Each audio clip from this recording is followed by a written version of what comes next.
You didn't fail. You didn't make the wrong career choice. You didn't waste your 20s. You didn't mismanage your money. And yet, the math says you're still falling behind, quietly, predictably, even if you did everything right. Because the middle class isn't disappearing due to laziness or bad decisions. It's disappearing because the numbers no longer add up. And today, I want to show you the math that proves it. Not opinions, not vibes, not political talking points, just arithmetic. Let's start with a simple thought experiment. Imagine you're 30 years old, college degree, stable job. You followed the plan. You earn what most people would call a good salary. In the US, that's around $60,000 a year. In the UK, roughly £35,000. On paper, that puts you squarely in the middle class. Now here's the uncomfortable question. If you're doing fine, why does it feel like you're one emergency away from panic? Why does home ownership feel like a rumor? Why does saving feel like a luxury? And why does every raise feel already spent? This isn't a feeling problem, it's a math problem. And the math changed, quietly, over the last 40 years. Let's rewind. In 1980, the middle class was simple to define. You worked full-time. You could afford rent or a mortgage. You could raise a family on one income. You could save a little. And retirement didn't feel like science fiction. In the US, the median household income in 1980 was about $21,000. A median home cost around $47,000. That's a ratio of about 2 to 1. In the UK, it was similar. House prices were roughly 3 times average income. That ratio mattered more than income itself, because life isn't priced in percentages, it's priced in multiples. Now fast forward to today. Median US household income about $75,000. Median home price over $420,000. That's 5.6 to 1. In many UK cities, it's worse.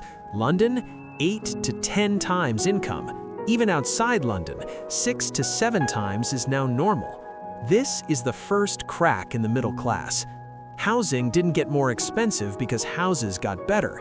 They got more expensive because money got cheaper. Interest rates fell for decades. Credit expanded. Assets inflated. And wages didn't keep up. That's the first piece of the math. Now let's look at the second. Costs you can't opt out of. Healthcare in the US, childcare in both the US and UK, education everywhere. In 1980, healthcare premiums were a minor line item. Today, they rival rent. In the US, the average family health insurance plan now costs over $23,000 a year, mostly invisible because it's split between employer and employee. That's not a luxury, that's mandatory survival. Childcare? In many US states, full-time childcare now costs more than in-state college tuition. In the UK, childcare can consume over 30% of a household's income. So let's do the math. Income goes up slowly. Housing multiplies faster. Non-optional costs explode. What's left? Discretionary income, the thing that defines middle-class comfort, collapses.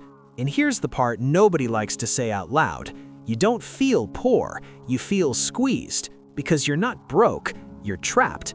Trapped between rising fixed costs and stagnant wages.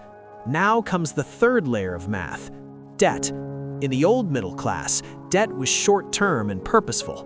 Mortgage, maybe a car, that's it. Today, debt fills the gap between income and reality. Student loans, credit cards, buy now, pay later. Longer car loans, subscription, everything. Debt isn't a mistake anymore, it's structural. The system requires it, because if you paid cash for modern life, you couldn't afford modern life. And here's the psychological trick. Debt makes you feel functional, until it doesn't. Monthly payments smooth the pain, but they permanently lower your future flexibility. Every payment is a claim on your next paycheck, which means even when you get a raise, it's already spoken for. Now let me ask you something. If productivity keeps rising and technology keeps improving, and we're richer than ever as societies, Why does the middle feel thinner every year? Here's the answer most people miss. The economy didn't stop growing. It resorted who benefits from growth. Asset owners captured it. Homeowners, stockholders, landlords, private equity, anyone who already owned appreciating assets. Everyone else, they got wages, and wages are capped by competition. Assets aren't. This is the fourth piece of the math. If your income comes primarily from labor and prices are driven by assets, you will always fall behind, mathematically. No matter how hard you work, no matter how responsible you are. This isn't cynicism, this is how markets work.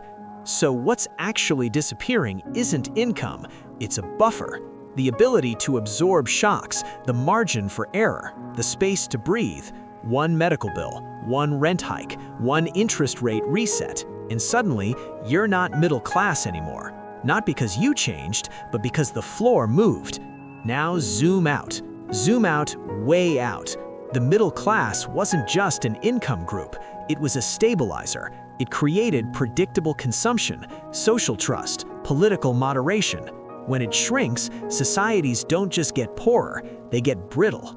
You see it in anger, in polarization, in the constant feeling that something is off but nobody can explain why, because the math is invisible, and invisible systems are the hardest to fight. So here's the final uncomfortable question. If the middle class was built on a specific set of ratios, housing to income, debt to earnings, assets to wages, and those ratios are now permanently broken, what replaces it? A permanent renter class? A debt-managed workforce?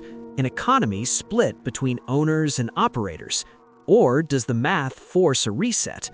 I don't know the answer, but I do know this. When doing everything right no longer works, the problem isn't the people, it's the system they're trapped inside. And until that math changes, the middle class doesn't vanish overnight. It just quietly runs out of room.